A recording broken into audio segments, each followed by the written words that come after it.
Your profitability is really what matters at the end of the day. And so it's important to stop yourself when you're going through that meantime and ask yourself questions like, how much money do you really want to make to reach your lifestyle goals? And how much time do I want my business to consume in my life? Again, these are important questions because, these questions that you're asking, how you answer this question is really going to drive the decisions that you're going to make along the way.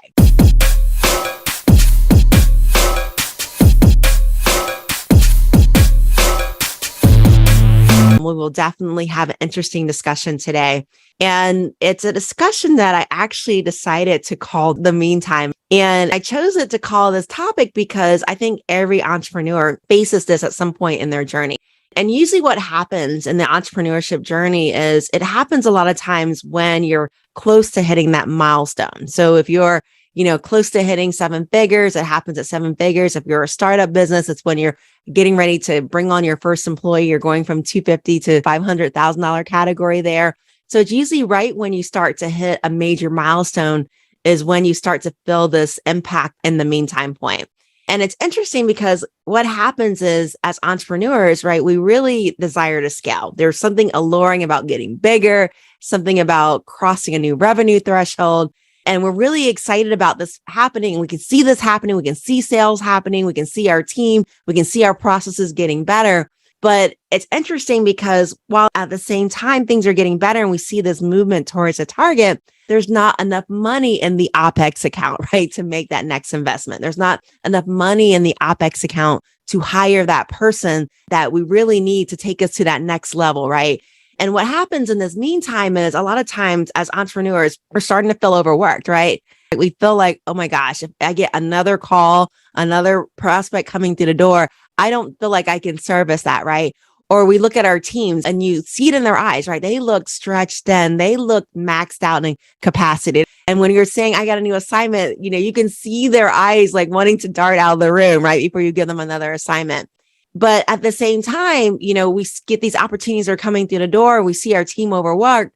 There's not enough money, right? There's not enough resources that are available to really resolve this, right? There's not enough money to add that new team member. It's not enough money to invest in that next software or that next machine, right? And so as an entrepreneur, we're feeling this crunch. And normally what happens is I actually see this, and I'm going to share my screen with you for just a minute so you guys can see it too, is we normally see this when there's a significant jump in categories is when we normally see this. As you're crossing one of these categories, you typically start to fill in the meantime. And so what happens is when you're a startup business, right, when you're in category 1, right, and you're in that revenue range of $0 to $250,000, right, and you're seeing yourself wanting to move to category B and you're right on that threshold. Let's say you're at $220,000, right? You haven't crossed over yet. What you're finding is what it took for you to really get started in this category and succeed in this category is really no longer adequate for you to thrive into category B, right? And the reason why is when you were in category 1, you were a sole proprietor, right? You were the one-man show, right? You might have had one employee with you that might have been full-time or part-time, but really at the end of the day, the business revolved around you, right? All you had to do was sell, and then quickly fulfill the orders that you took, right? Again, it was all about you fulfilling that order in category 2. And what happens is, when you're getting into category 2, right, you're not able to use that same skill set that you had in category A to just thrive. You actually need additional skill sets. And what happens in category 2 at 250 to 500,000 is it's not just about sales anymore, right? You've mastered sales in category A, but what's happening is it's all about hiring, right? And it's not just about hiring, it's about hiring A players, right? Because what happens is, and this is the ugly that nobody wants to talk about, not every employee is created equally, right? Not every employee is designed to do the same task or a specific function, right? Every employee is designed differently. And so what happens is in category B, what you're learning is you're learning the art of managing people, right? You're learning to become a manager. You're learning how do I leverage their time, their talents to create the same results that I created in category A, right? And so as a manager, you have to learn how to manage people and manage their time. At the same time, you have to learn to motivate them to want to stay, to want to do a great job. And you have to learn to communicate with your employees in order to maximize that performance. So you're learning category B, what I call the art of crucial conversations, right? You're learning to give that negative feedback, tell them the things that are broken, those things that nobody wants to hear. Sometimes you're learning to keep your mouth shut too, right? Because right now, everybody's stressed out. It's not the time to point to that, right? Right now, with something that we need to write down and approach it later, you're really learning to master crucial conversations in category B. And then once you're going from category B to category C, right? Again, you feel that bump, right? You feel that meantime, because again, that same skill set of what you learn in A and B is not enough. It's not adequate to take you into category C, right? Because category C, when you're between $500,000 to $1 million, right? What you're finding is you've got more team, right? You've got more people on your team. And if you don't have standardization and you don't have processes, category C is all about creating systems, right? If you don't have standardization and processes, if you got several people working for you, you're not going to get quality and consistent output, right? Everybody's going to be doing their own thing. And what's going to happen is your results are really a game of chance. And so in category C, when you're between $500,000 to $1 million, you've got team now. It's about creating processes and systems that's going to allow you to create a consistent quality, right? Is what category C is about. And it's interesting because, once you master that in category C, when you're at I'm going to say $900,000, when you are like bumping up against $1 million and you are ready to go to category D, right? What you're finding in category D is, again, it's a different skill set, right? It's a very different skill set that's needed. In category C, you had to learn how to manage people. You had to learn how to motivate employees and learn how to motivate them in ways that they could only be motivated. Because it's just like your children, right? My son, he's motivated by computer time, being able to spin on Roblox. My daughter just wants her cell phone, right? And again, your employees are the same way. They are motivated by different things, right? Some are motivated by becoming masters at their craft, right? And some are motivated by wanting to have a better life or new opportunity, right? And change their legacy. Everybody's motivated by different things. And you learn how to use those motivations. And in category C, you also learn how to prioritize what their unique gift was in category C, meaning that, every employee has a unique gift. And at the same time, they have a unique shortfall too. And so what happens in category C is you learn how to put people into the right place where only they could shine, right? Maybe you don't want this person that's really great at making widgets, doing your accounting, right? And so you learn to kind of put them into the right category in category C. But when you're approaching category D, right, it requires a different skill set, because what happens at category C, when you're at $800,000 in revenue, $900,000 in revenue, what you're finding is, you don't have the bandwidth to juggle it all, right? And when I say category D, I'm talking about that $1 million to $5 million category. And what it means is you've been an amazing manager. You've learned to become an amazing manager because to cross over from category to category D is not a simple thing. Only 4% of entrepreneurs cross that over.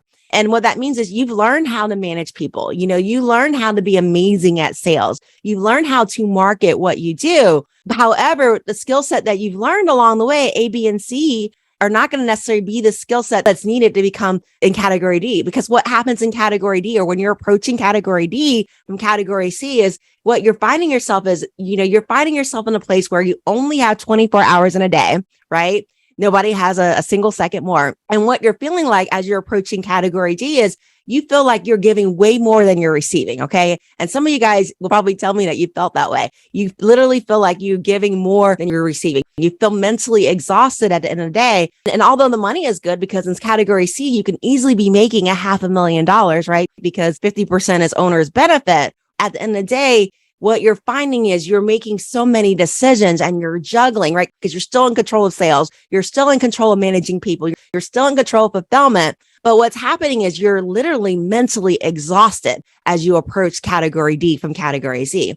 And so in category D, what happens in category D is you have to learn to raise up and bring in mid-tier managers and supervisors, right? You have to learn to really be able to learn to raise up people that you can trust, that they can make day-to-day decisions without everything having to come through you, because you have to empower your people, your managers, and your supervisors in category D. You have to learn to put people in places that you can trust that they are going to make the right decisions, right? You're going to be looking at authority limits. So meaning that, I approve all expenses for you up to $1,000 if you're in category D. Every decision doesn't have to run through me in category D.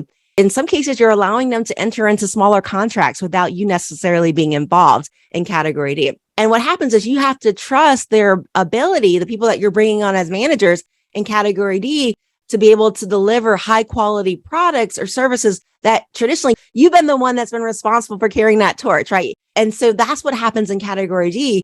Here, you're having to rely on that manager that has that ability at the same time of making decisions when you're not there to motivate and manage your employees. And really what you're doing is you're starting to replace yourself from the day-to-day decisions is what's happening there. And again, when you're in that beginning of that category between C and D, right? And let's say you're at close to $1 million and you're bringing in 50% because that's the owner's benefit at that category. What you may find is as you cross tiers, right, your tap percentages change, right? And the tap percentages change as you cross tiers because the needs are different. And so in this case, what might happen is as you're bringing in that mid-tier manager, right, that operations person, they may be $150,000 in salary for them to be in that position. And so that's the reason why that operating expense is going up, is to allow you to bring in that person that's going to allow you to scale to that next level.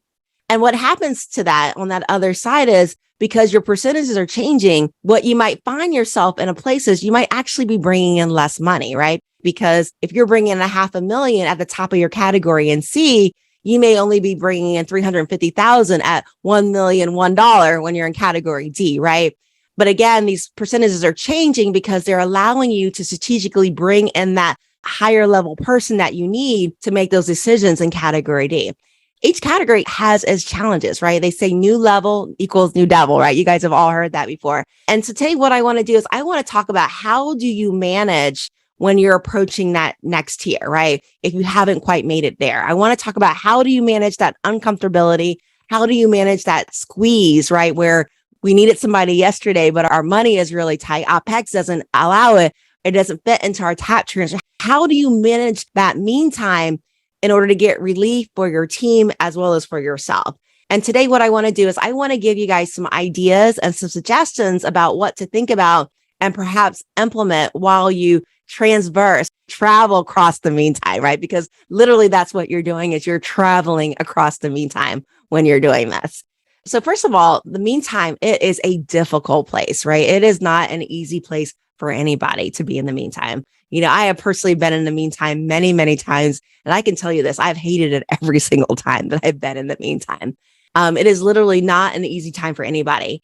And I think as entrepreneurs, nobody wants to be in the meantime. It's a terrible place to be in, you know, when you're crossing those percentages. However, as entrepreneurs, you know, it's difficult because, you know, we're used to running through the phases, right? We're used to being in control. We want to be in control. And a lot of us, we want that accelerated growth. We want that hyper scaling. We want to anticipate our next growth. We want to be in control of things.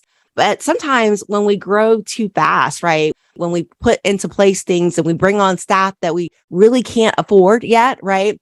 What can happen is, you know, if we rush through it, if we force that growth prematurely, what can happen a lot of times, especially if we're making investments in things that we don't really have money for, is we can experience debt, right? We can experience debt and we can experience losses if we don't properly control that growth.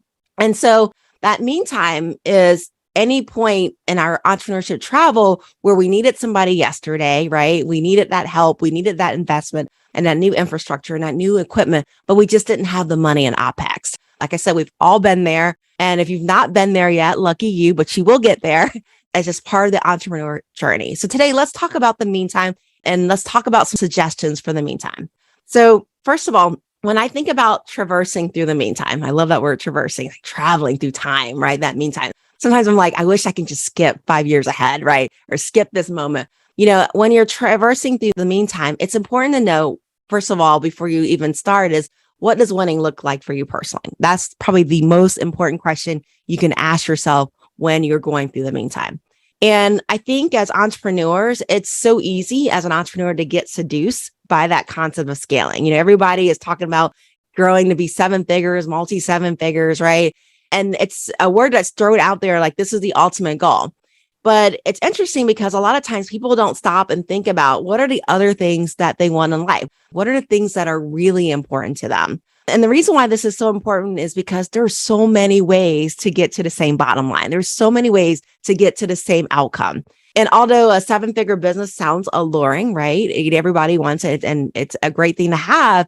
You know, there are many ways of reaching that same bottom line. regardless if you're seven figures or not, you can actually reach that same bottom line, right? It's all about product mix, service mix, right? In order to reach that. And I always tell people, top line revenue, it's a vanity number. It is a vanity number in many cases. And what really is important is profitability. Your profitability is really what matters at the end of the day. And so it's important to stop yourself when you're going through that meantime and ask yourself questions like, how much money do I really want to make at the end of the day? And how much time do I want my business to consume in my life? Those are the questions that you want to ask. And I'm going to say it again. How much money do you really want to make to reach your lifestyle goals? And how much time do I want my business to consume in my life?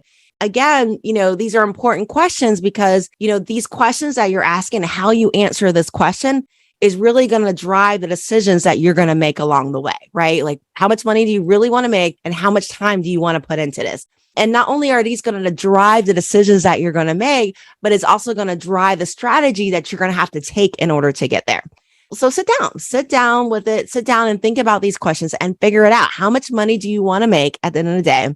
And how much time do you want your business to consume your life? And what's your desired lifestyle? And when I say lifestyle, what do you want your life to look like? Do you want a 40-hour work week? Do you want a 50-hour work week? Or do you want a 3-day work week? What do you want really from your life from a lifestyle standpoint?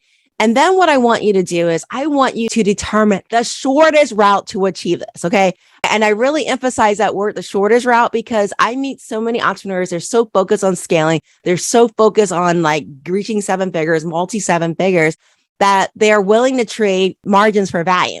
And when I say willing to trade margins for value, what I mean is they're willing to drop their costs, sell at a lower price so that they make lower margins in order to reach a revenue number, right?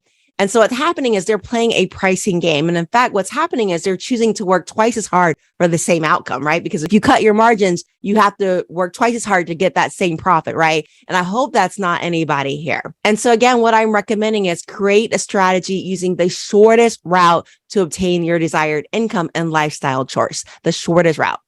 Stop taking the hard way by trading volume for margins. That is the hard way. That is the way to entrepreneur poverty. And we don't want anybody to experience that.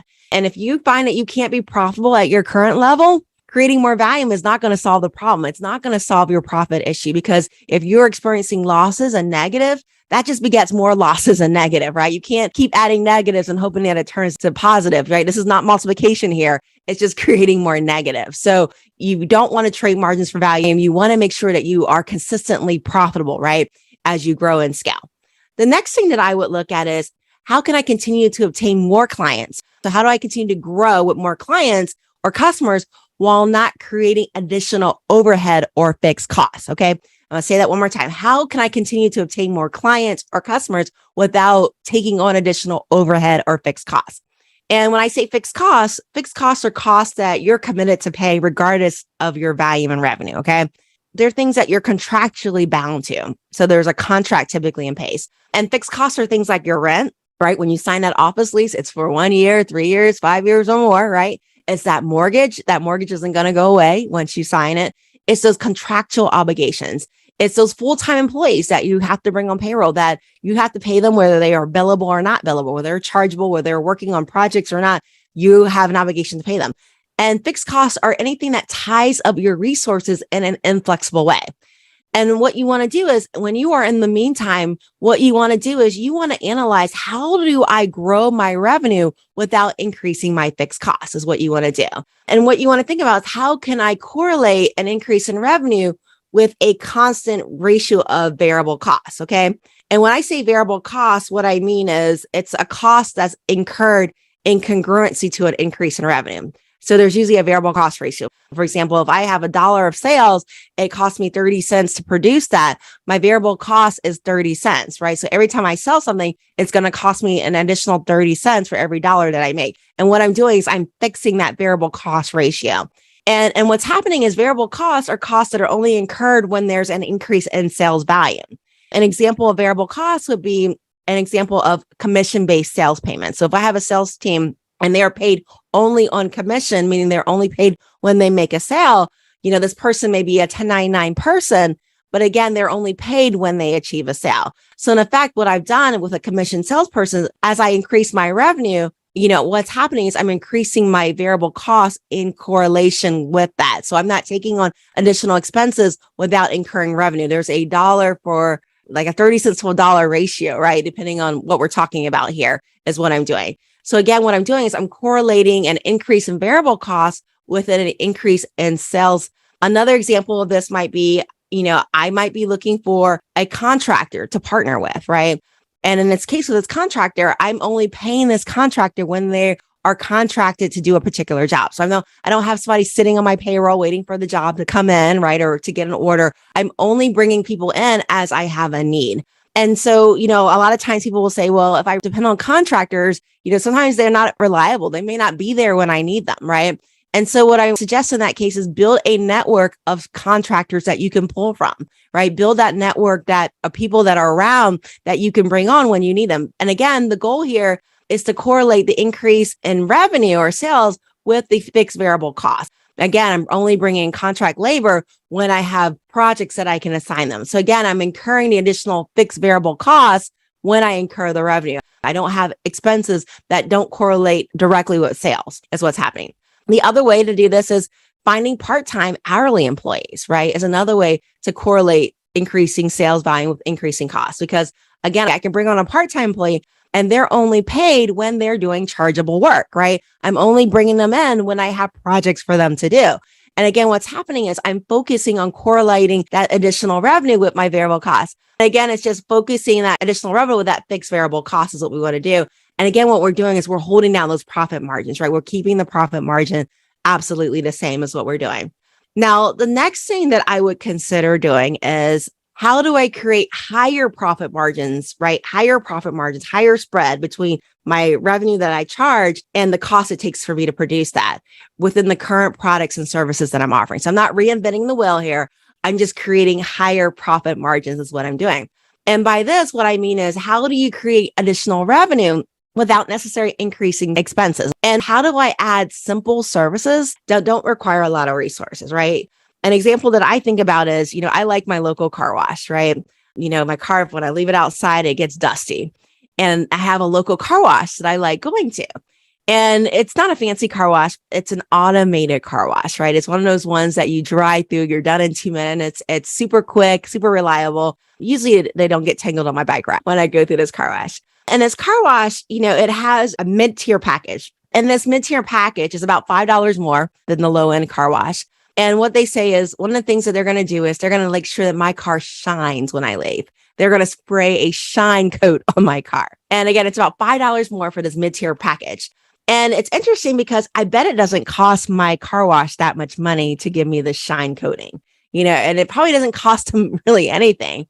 And in fact, they may be adding it to all the other ones and we just don't know it. But in fact, for me as a consumer, this shine package is $5 more. It doesn't take much more time for me to get a shine coat, right? I'm still out of the car wash in the same 2 minutes than if I didn't get the shine coating, right? And it's interesting because now what happens is my car wash earned an additional $5 for the same 2 minutes that I spent in the car wash, an extra $5 without materially increasing their costs. And so the question is, how can you increase your margins, right? Your sales price, right? And offer additional offerings, right? Without increasing your costs. How do you build in more margins? What are the add-ons that you can do or the value add services that you can add to your current product or services to increase those margins even more? And then the other thing I like to think about is, looking back at it as I like to look at how do I make my current processes more efficient?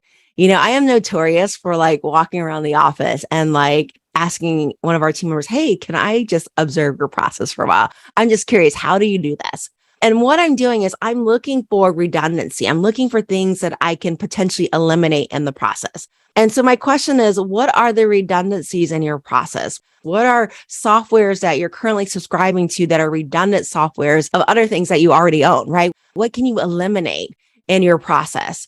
What services are you offering that nobody appreciates or attends? And then cut these things out because they don't add value and they cost, right? They cost time, they cost money, right? Eliminate these things.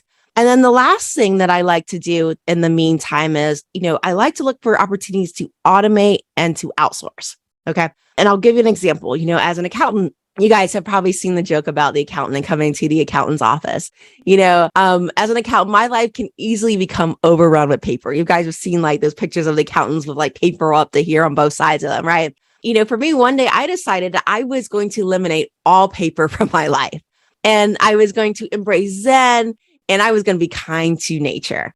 Now, I'm going to be honest with you. I have not been able to eliminate 100% of the paper from my life. I've tried. I haven't been able to eliminate it, but I have eliminated quite a bit of it. And what happens now is I no longer have crates of paper shipped to me every single week because I have eliminated paper, right? And in the past, we used to spend a ton of money, not just on paper, but on printer toner also. We even tried generic ink. But now we use Adobe. And what happens with Adobe is we type on Adobe as if it's paper, right?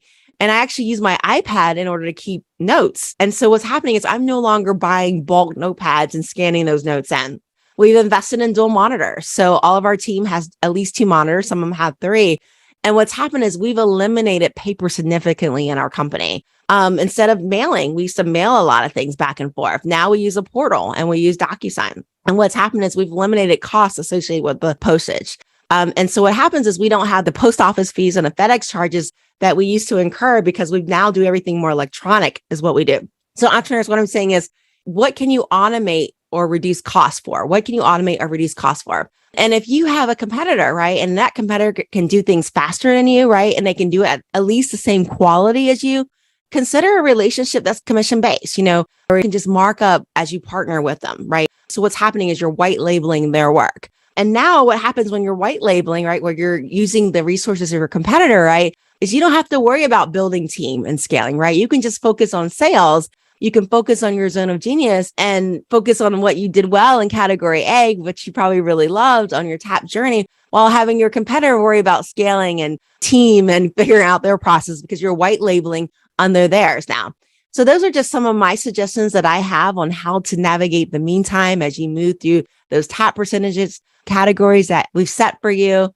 I hope that today was extremely helpful. Until next time, may the profits be with you.